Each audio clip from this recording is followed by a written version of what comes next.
à tous et bienvenue encore en ce niveau. Voilà.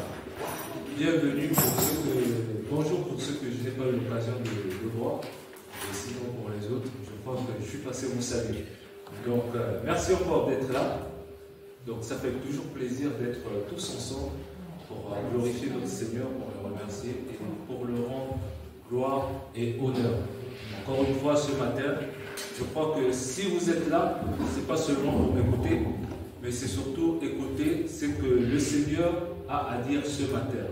Nous sommes là pour le remercier aussi, le rendre gloire pour ce qu'il a fait pour nous au cours de la semaine ou depuis que nous sommes tout petits. Voilà, nous avons ce besoin-là de toujours être dans sa présence pour le glorifier. Voilà.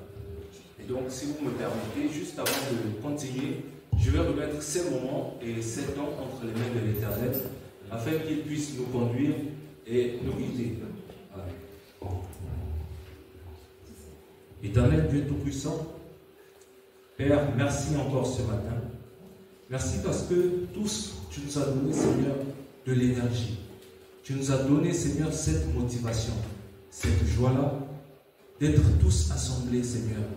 D'être là pour communier ensemble, Seigneur, ta présence. Non pas parce que, Seigneur, on n'avait pas d'occupation à la maison. Non pas parce qu'on n'avait rien à faire, mais parce qu'on a fait le choix. Et je crois que nous avons tous fait le bon choix. Le bon choix d'être là où tu es, Seigneur. Là où tu veux que nous te louons ensemble. Non pas que seuls nous ne te glorifions pas, mais à plusieurs, c'est toujours mieux. À plusieurs, Seigneur, il y a toujours cette joie-là de propulser les uns et les autres à l'avant, d'être dans ta demeure, éternel Dieu, et te dire merci. Et merci encore, Seigneur, de ce que tu as dans la vie. Gloire à toi, éternel Dieu Tout-Puissant. Amen. Amen. Alors, juste avant de commencer notre temps de louange, parce que moi je conduis la louange, et il faut que la louange, on la conduise avec de la joie pour le Seigneur, parce que nous voulons bénir l'Éternel pour ce qu'il fait dans nos vies. Mais juste un petit rappel, et je veux dire merci à Régine, parce qu'elle nous a conduit le mercredi soir, vous savez, c'est des temps de prière. Et elle nous a conduit dans de magnifiques temps. C'était des temps qui m'ont personnellement touché. Et je voulais partager ça avec vous. Parce que parfois, on a l'impression que les temps de prière, c'est pour les autres. Ce n'est pas pour nous. Mais non. Les temps de prière, c'est important parce que nous prions les uns pour les autres. Et c'est là où ta prière à toi-même ne peut pas faire bouger les choses, ne peut pas faire avancer les choses. Mais la prière d'une autre personne qui prie pour toi, ça fait avancer les choses parce qu'elle vient se combiner avec ta prière et ta prière pour cette personne, ça se combine. Et sur la loi de la prière, on n'est pas sûr de l'addition, on est sûr de la multiplication et à l'infini. Donc, c'est ce qui est bon. Et donc, je vais proposer que Michel nous affiche Deutéronome 30, du verset 14 au verset 16.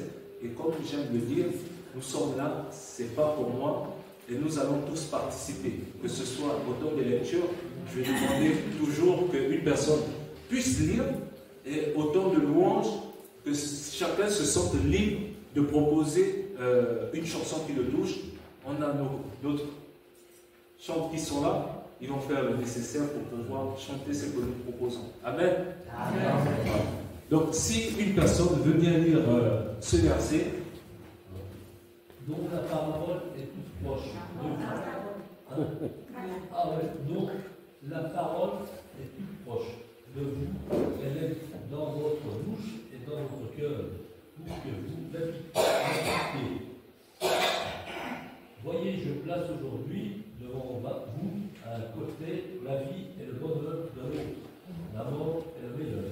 Le malheur. Ce que je vous commande aujourd'hui, c'est d'aimer l'Éternel, votre Dieu, de suivre le chemin qu'il vous trace et d'obéir à ses commandements, ses ordonnances et ses lois. En faisant ça, vous aurez la vie, vous deviendrez nombreux et vous serez bénis par l'Éternel, votre Dieu, dans le pays où vous vous rendez pour en prendre possession.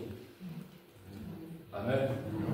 Là, juste pour résumer, nous sommes un peu dans l'Ancien Testament, mais vous comme nous savons que les paroles qui étaient valables dans l'Ancien Testament, c'est des paroles qui sont toujours valables aujourd'hui.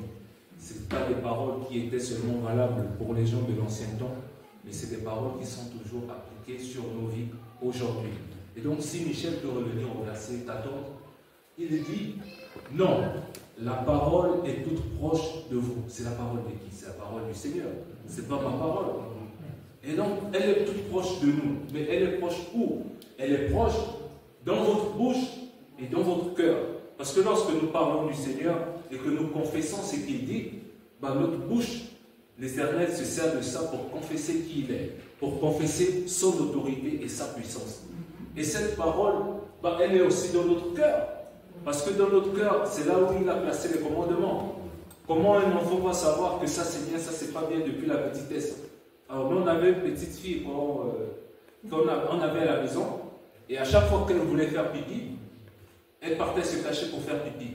Mais on ne l'avait jamais appris que c'était mal de faire pipi dans les habits. Mais comment elle a su ça? Parce que justement, c'est dans son cœur. Elle savait au fond d'elle que ce qu'elle faisait, ce n'était pas bien. Et donc elle allait se cacher. Donc, au fur et à mesure, on apprenait que ce n'était pas bien, il fallait faire ça et ça. Et donc, c'est ce que l'Éternel dit. La parole, elle est dans notre cœur. Donc, il y a des choses que nous faisons, nous n'avons pas besoin d'aller nous approcher d'un frère ou d'une soeur pour poser la question. Ah oui, ça c'est bien. Non. Qu'est-ce que ton cœur, premièrement, il te dit?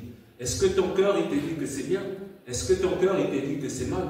Parce que le Seigneur, il a tout placé dans notre cœur, le bien et le mal. Et c'est ce que nous voyons par la suite au verset 16. Voilà, le verset 15 d'abord. Voyez, je place aujourd'hui devant vous, d'un côté la vie et le bonheur, de l'autre côté la mort et le malheur. Et donc si nous sommes là aujourd'hui, c'est parce que nous voulons remercier le Seigneur, parce que nous voulons l'adorer, et c'est parce que je crois que vous comme moi, nous avons choisi le côté de la vie et le bonheur. Et le bonheur, ce n'est pas toujours comme notre propre conception, comme le français nous l'a appris, c'est le bonheur selon Dieu. Donc même le bonheur que Dieu dit que nous avons le bonheur, ça peut passer par des temps de souffrance, des temps de deuil, des temps de malheur, parce que tout ce que le Seigneur fait est bon. C'est pas juste, c'est pas mal, mais c'est bon pour nous. Et donc, c'est pas notre conception que nous devons appliquer et instaurer ça au Seigneur, mais c'est plutôt ce que le Seigneur dit que nous devons incorporer cela à notre vie de tous les jours. Amen. Amen. Et donc, pour poursuivre, je crois que, encore, si nous sommes là ce matin, c'est parce que moi, il y a un verset que j'aime bien, qui est dans les psaumes, psaume 122 au verset 1. C'est un verset que moi, j'aime bien lire. Si vous pouvez lire avec moi cela, j'aime bien ce verset-là. Voilà. Donc, c'est comme si pour la route vers la demeure de l'Éternel. Je suis dans la joie lorsque l'on me dit, nous allons monter à la demeure de l'Éternel. Amen. Merci, Yvon. C'est ce que nous avons fait ce matin. Ce matin, nous nous sommes levés tôt, nous nous sommes préparés et nous sommes montés à la demeure de l'Éternel. Et c'est pas dans la joie, oui. C'est pas parce qu'on n'avait pas d'occupation à la maison. Les occupations ne manquent pas. Il y a la télé, première occupation. Ah oui. Il y a... En tout cas, chacun a ses occupations préférées. Et donc, si ce matin nous sommes là, c'est parce que nous avons mis de côté nos occupations pour monter à la maison, à la demeure de l'Éternel. Amen. Amen. Voilà. Et donc maintenant, nous sommes là dans la demeure de l'Éternel. Qu'est-ce que nous faisons? Nous allons le louer. Amen. Nous allons l'adorer. Voilà. Nous ne sommes pas là pour me regarder. Nous ne sommes pas là pour regarder comment les autres sont habillés ce matin. Mais nous sommes là, c'est pour regarder au Seigneur. Regarder la parole qui va nous mettre plus tard par son serviteur. Que cette parole nous touche encore, parce que c'est des paroles qui sont toujours faites pour nous. Voilà. Et merci pour les serviteurs, parce que le temps qu'ils y mettent pour préparer les temps qui sont donnés, les temps de prédication, on n'a pas idée. Et nous devons les dire merci pour cela, parce que c'est un temps qu'ils consacrent, voilà, pour nous transmettre la parole de l'Éternel. Et donc, avant que nous continuions, donc, je vais proposer que nous allons chanter d'abord un chant Mais c'est un chant sous forme de prière. Ce matin, qu'est-ce que nous voulons demander au Seigneur? Nous voulons le louer, nous voulons l'adorer, mais nous pouvons demander à l'Éternel plein d'autres choses. Qu'est-ce que nous voulons que l'Éternel fasse pour nous? Seigneur, fais de nous. Mais fais de nous quoi? Des ouvriers de paix. Amen. Amen. Nous allons chanter ça. Et après avoir chanté ça, je vais proposer que nous allons rentrer dans un temps de prière. Voilà, un temps de prière où les chants vont nous conduire avec une musique en arrière pour nous permettre de remercier et d'adorer le Seigneur. Amen. Amen.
de prière. Alors, j'avais une petite chose que je voulais que nous fassions. Encore une fois, ce n'est pas pour moi ce matin, mais c'est pour nous tous. Si quelqu'un, au cours de la semaine ou bien avant, estime avoir reçu quelque chose de l'Éternel ou avoir fait quelque chose pour le royaume de Dieu, pour ceux qui peuvent qu'ils se mettre debout, voilà, je demande que ceux qui peuvent se mettre debout se lèvent et on verra. Personne n'a reçu quelque chose? Nous avons peur. On n'a pas entendu. J'ai dit, là c'est mieux. Ah, si au cours de la semaine ou bien avant, quelqu'un a reçu quelque chose de la part du Seigneur, une parole, ou a fait quelque chose pour le royaume de Dieu, alors ça peut être parler du Seigneur à un voisin, parler du Seigneur à une voisine, voilà, que chacun se lève.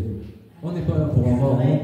Et moi, je voudrais, par rapport au chant, lire une prière, si tu permets.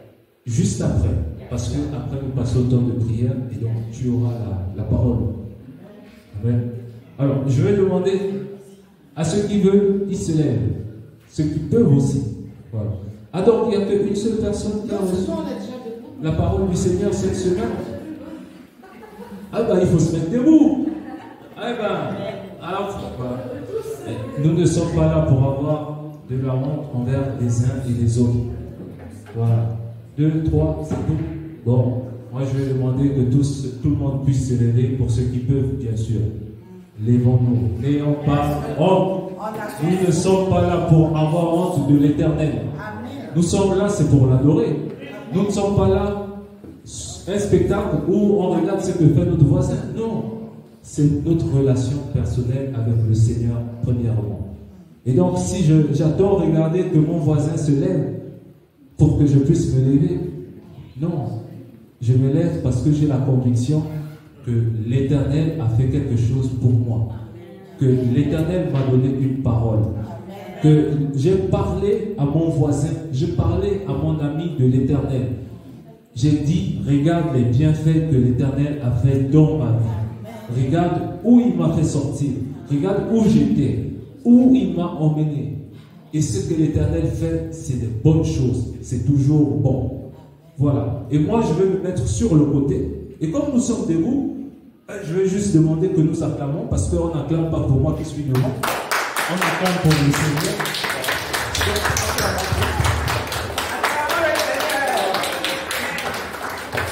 Amen. Amen. Vous pouvez vous rasseoir. Merci encore. Merci. Merci. C'est ce qui est merveilleux avec le Seigneur. Nous sommes là en communion fraternelle. Et nous sommes en famille. Et en famille, on n'a pas honte. En famille, on n'a pas des jugements les uns sur les autres. Quand on est en famille, je me lève parce que j'ai mon mot à dire. Je me lève parce que je sais pourquoi je me lève. Je ne me lève pas parce que je dois suivre les autres, mais je me lève parce que le Seigneur m'a parlé. Et si j'ai honte du Seigneur qui me parle, ah bah, qu'est-ce que je fais encore là ce matin? Parce que je viens dire merci au Seigneur. Donc, je parle à mon fils et je dis à mon fils de se lever. Il me dit, papa, j'ai honte. Ah donc, tu as honte de moi? Tu as honte de moi? Bah, eh bien, si tu as honte de moi, ah bah, j'aurai aussi honte de toi. Et la honte du Père n'est pas bonne. Voilà. Donc, merci. Merci encore. Amen. Et donc, si vous voulez, voilà. Donc, je vais demander à nos sœurs et à nos frères de nous mettre une musique en arrière-plan pour que nous puissions adorer encore le Seigneur. Et le frère Yvon pourra donner sa prière comme il le voulait. Et après que chacun, tous ensemble, nous nous sentons libres de remercier le Seigneur, de l'adorer, de lui dire pourquoi nous sommes là ce matin, de lui dire merci Éternel, parce que je sais, j'ai cette conviction-là, que cette semaine, tu as fait quelque chose de merveilleux pour moi. Tu m'as sorti d'une détresse dans laquelle j'étais et tu m'as apporté ta paix. Pas la paix que le monde apporte, mais la paix qui vient d'en haut. Et cette paix surpasse toutes choses. Amen. Merci Seigneur parce que tu es le Dieu qui est là aujourd'hui. Tu es le Dieu qui vient.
Là où est l'offense, que je mette le pardon.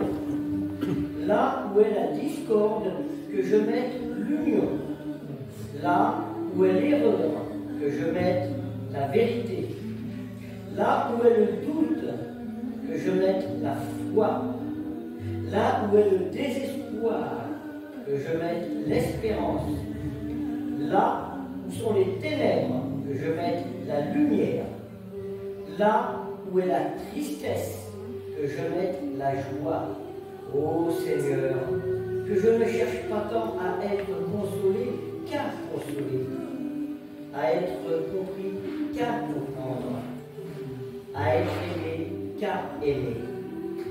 c'est en donnant qu'on reçoit. C'est en s'oubliant qu'on se retrouve. C'est en pardonnant qu'on est pardonné. C'est en mourant qu'on ressuscite à la vie éternelle. Saint François d'Assise a vécu de 1182 à 1226. Seigneur, tout à l'heure, par rapport aux paroles de mon frère Marcel, sur ce que tu nous as fait comprendre cette semaine, pourquoi nous nous levions, j'étais dehors très tôt, je voyais le ciel qui était très noir, nuageux. Le lendemain, j'ai vu le ciel qui était rayonnant de ses rayons de soleil, un ciel bleu avec ses rayons. Et je me dis, Seigneur, tu me fais comprendre quelle est la vie d'un chrétien, quelle est la vie d'un petit enfant. Au-delà de ces nuages, tu es, toi, le Dieu qui est avec nous. Et notre vie, elle peut être faite un jour avec des nuages, et le lendemain avec un ciel rayonnant de la chaleur du soleil. Ça, c'est notre vie de chrétien. Parce que toi, il y a des nuages et le ciel bleu, tu es toujours en haut pour nous aimer, nous comprendre et nous tracer le chemin. Amen. Amen.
Merci parce que tu as des promesses qui sont puissantes.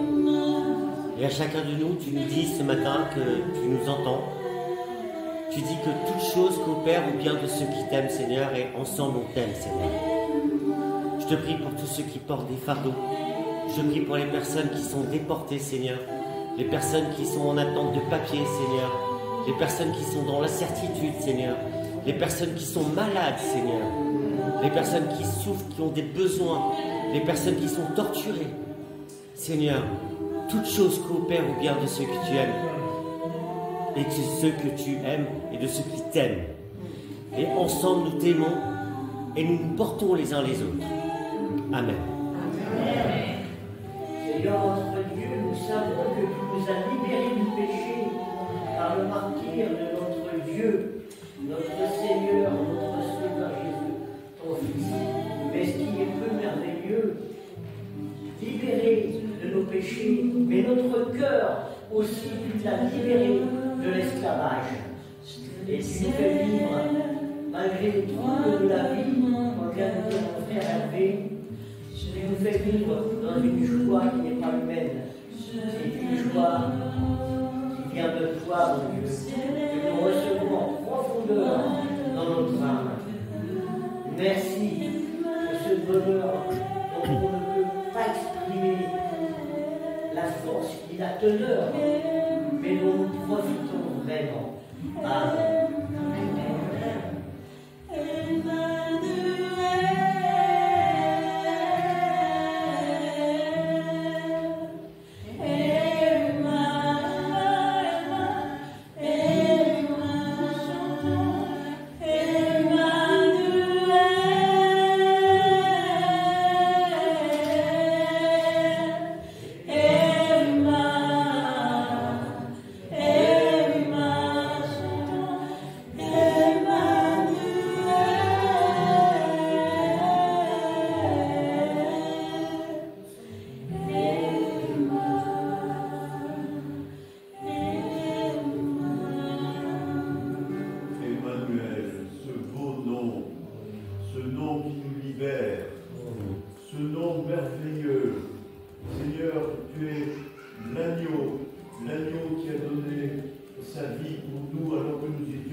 Nous sommes dans la lumière.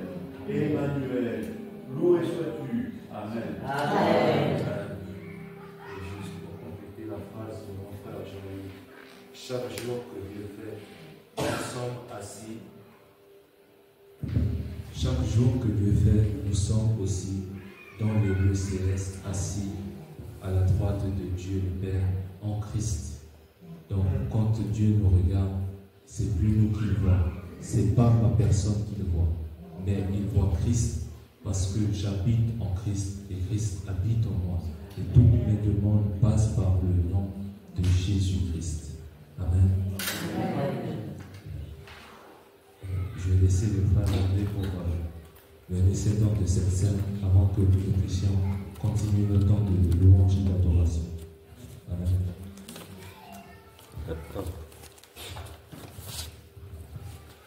Tu affiches le texte.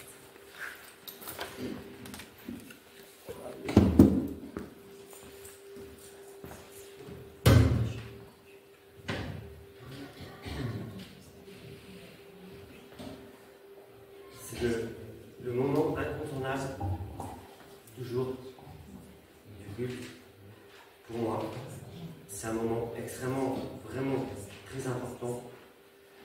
Et on va afficher le texte qu'on va lire. 1 Corinthiens, chapitre 11, versets 23 à 29. Car moi, j'ai reçu du Seigneur ce que je vous ai transmis. Le Seigneur Jésus, dans la nuit où il fut livré, prit du pain. Et après avoir rendu grâce, le rompit et dit, ceci est mon corps qui est pour vous. Faites ceci en mémoire de moi. De même, après avoir soupé, il prit la coupe et dit, cette coupe est la nouvelle alliance, en mon sang. Faites ceci en mémoire de moi. Toutes les fois que vous en boirez, car toutes les fois que vous mangez ce pain, que vous buvez cette coupe, vous annoncez la mort du Seigneur Jésus, jusqu'à ce qu'il vienne. C'est pourquoi celui qui mangera le pain et boira la coupe du Seigneur indignement sera coupable envers le corps et le sang du Seigneur.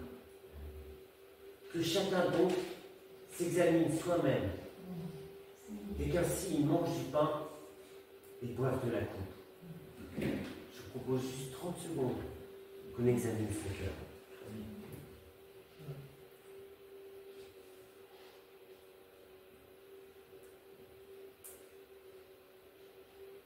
Ce matin, si je prends la Sainte Seine, cela implique que je me positionne comme quelqu'un qui a été justifié, qui a été gracié, grâce au sacrifice de Jésus. Cela implique que je ne porte plus ma culpabilité, mon péché. Cela implique que je dépose mon péché à la croix du Seigneur Jésus.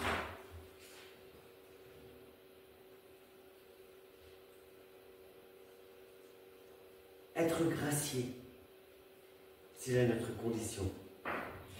Par contre, si je continue à porter ma culpabilité, c'est là que je mange et que je bois un jugement contre moi-même. Voilà l'explication de ce texte, qui paraît bien sévère. Est-ce que ce matin, je mange un jugement et je bois un jugement contre moi-même? Je crois qu'il est important de déposer ses péchés à la croix.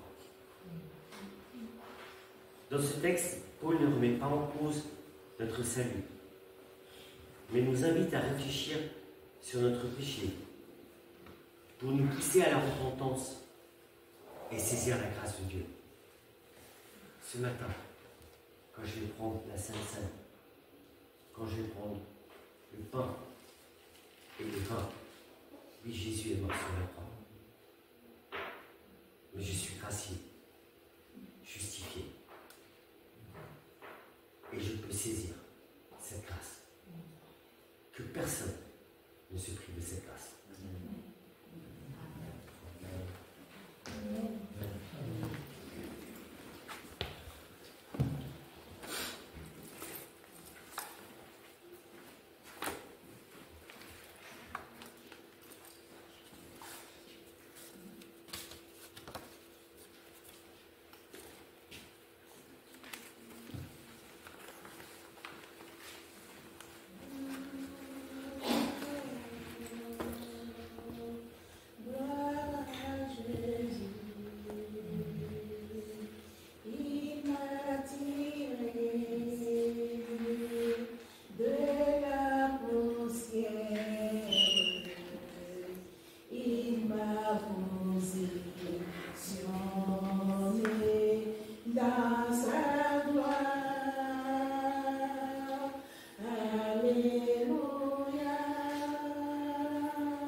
Vous avez vu que le corps du Christ et son sang a été distribué. Voilà, sentez-vous libre de le prendre et de le manger et de le boire. Amen. Amen.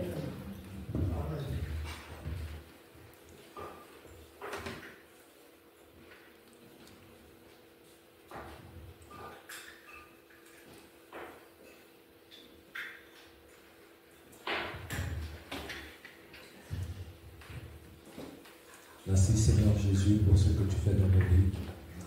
En ce matin encore, Père, nous sommes là, c'est pour te rendre gloire et honneur. En ce matin encore, Éternel, nous voulons toujours te glorifier. Nous voulons que nos paroles, Seigneur, puissent arriver vers ton trône de gloire.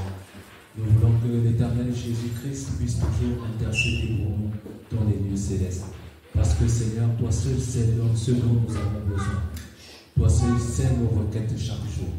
À chaque fois que nous nous levons, Éternel, tu connais cette prière-là que nous faisons. À chaque fois que nous nous couchons, Éternel, tu sais cette prière-là que nous faisons. Seigneur, tu sais ce que nous voulons que tu ôtes. Tu sais la douleur que nous voulons que tu ôtes de notre corps. Tu sais, Éternel, le besoin dont notre corps souffre. Tu sais, Éternel, ce dont notre vie a besoin. Et c'est pourquoi nous nous approchons toujours du trône de la grâce en reconnaissant, Seigneur, que toi, tu peux tout. Toi, tu peux tout offrir. Toi, tu peux tout ôter. Tu peux ôter cette douleur-là. Tu peux ôter ce mal-là qui me traverse. Et nous sommes là, c'est pour bénir l'Éternel. Nous allons le bénir et nous allons le rendre gloire et honneur parce que c'est lui qui mérite toutes choses, toute louange et toute adoration. Et comme je l'ai dit, c'est pas moi qui suis là pour proposer des chansons, c'est tous ensemble. Nous allons nous débrouiller à chanter. Même si nous ne connaissons pas cette chanson, nous allons la lire. C'est ce qui est magnifique avec la nouvelle génération. On a des projecteurs, on est capable de projeter la louange et nous tous nous la lisons, ou nous tous nous la chantons. Voilà. Amen. Donc nous allons chanter, nous allons bénir l'Éternel pour ce qu'il fait de nos vies et nous allons le rendre gloire, honneur et louange dans les siècles des siècles.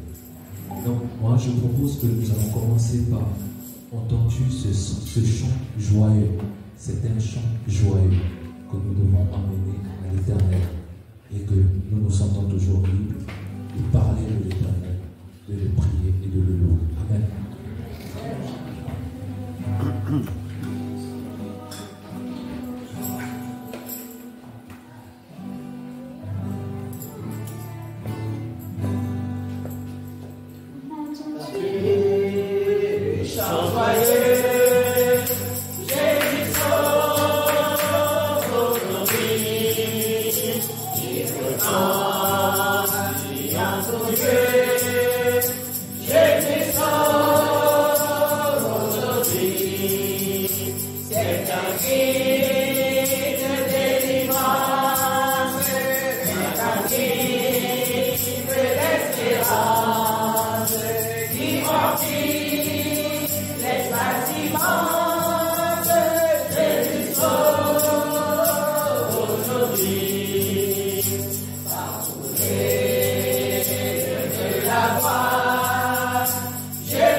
Bénissons le nom du Seigneur, qui dit le nom du Seigneur est une tour forte.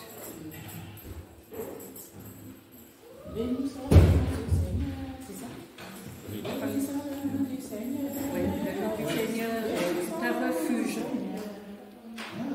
Il y a une Josette qui va prendre le micro.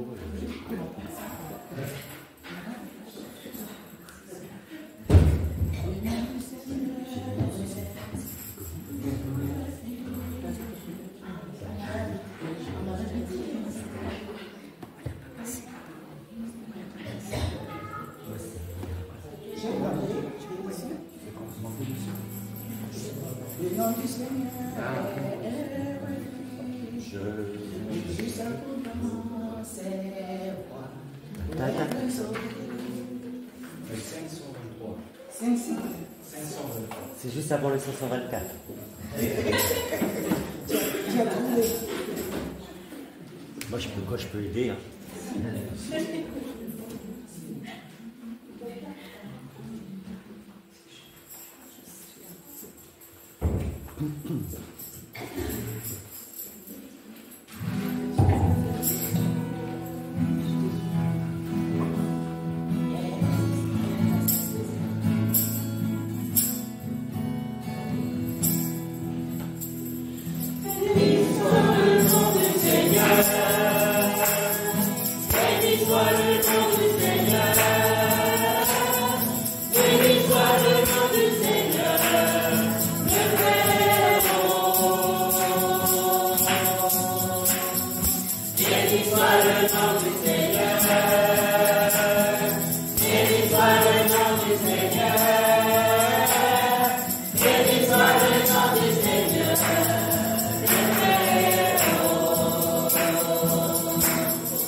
être sauvé.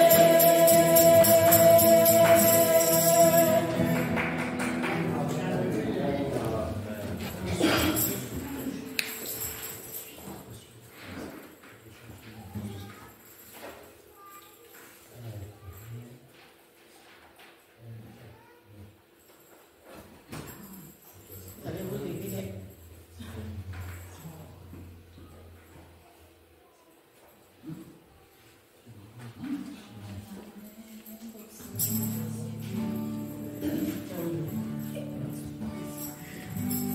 Est-ce que le soleil de Dieu brille dans votre âme? Si c'est lui, il veut vous lever. David a dansé, il s'est levé. David était roi. Alors, je vous dis, ceux qui se sentent libres, vous pouvez même assis, lever la main, dire gloire à Dieu pour ce jour. Parce que son soleil brille dans nos cœurs. Allez au cholestérol. On va faire passer. Elle est là.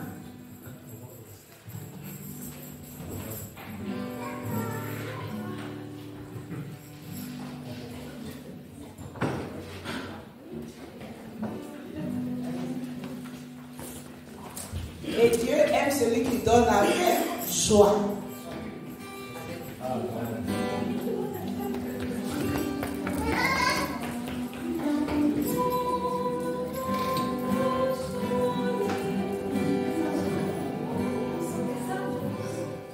C'est bon?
Début du Jacques 2. Ouais. Jacques 2.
Les annonces. Amen. Je vais laisser la place pour les annonces. Oui. Cette semaine, on prie pour la famille Imbert. C'est qui ça? On ne sait pas qui c'est. Oui, il y a 2 annonces. Marie-France vient de me dire que Arnaud, pour qui on a prié mercredi, ce monsieur qui a été multigreffé, eh ben, il fait du vélo. Ouais, c'est ça. Il fait du vélo maintenant.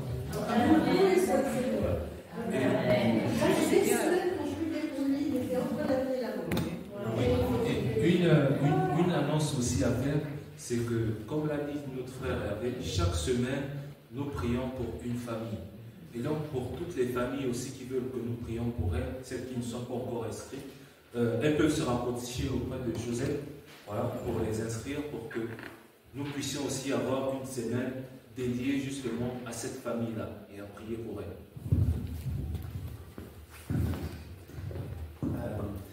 Si vous voulez devenir membre de l'Église, faites-vous comme ça. Notre conseil de l'Église va s'étoffer et on va accueillir un nouveau ancien parce qu'en fait on a besoin de grandir et on a besoin de choses neuves dans l'Église. Et on a la joie d'accueillir Jean-Louis à qui on a proposé de prendre le rôle d'ancien. Et je voudrais que Jean-Louis dise 2 mots, si c'est possible. 2 mots. Alors, c'est pas encore fait, puisque il y a dans l'Assemblée générale un moment où il va falloir approuver, n'est-ce pas? Et donc, vous avez le droit, d'ici l'Assemblée générale, de protester. Hein. Bon. Alors, 2 mots pour vous dire qu'on est dans cette église depuis combien? 12 ans, 13 ans 14 ans. Et à plusieurs reprises, on m'a demandé d'être ancien et j'avais dit non, parce que mon cœur était ailleurs. Nous habitons la Bresse et nous sommes vraiment impliqués dans la création d'églises en Bresse. Et en particulier, moi j'avais à cœur la création d'une église à Louan. C'est pour ça que j'ai créé le Cafrico. Bon, et puis les choses ont fait que l'église de Louan n'a pas été créée. Mais il y a eu une église à Montpont, il y a eu une église à Saint-Germain-du-Bois, qui est à quelques kilomètres de notre maison. Donc voilà, et puis il y a quelques semaines, alors que j'étais assis là, pendant la louange, le Seigneur me dit, la prochaine fois qu'on te demande d'être ancien, accepte. Amen. Amen. Amen. Et puis, à midi, quand le culte s'est terminé, il y a Hervé qui vient et me dit, il faut que tu sois ancien. Amen. Amen. Mais il faut accepter. Hein. Alors je voudrais dire qu'avant de venir ici, nous avons fréquenté des églises à Paris et région parisienne, et j'ai été ancien pendant 25 ans à peu près. Donc je viens avec une certaine expérience. Et c'est celui du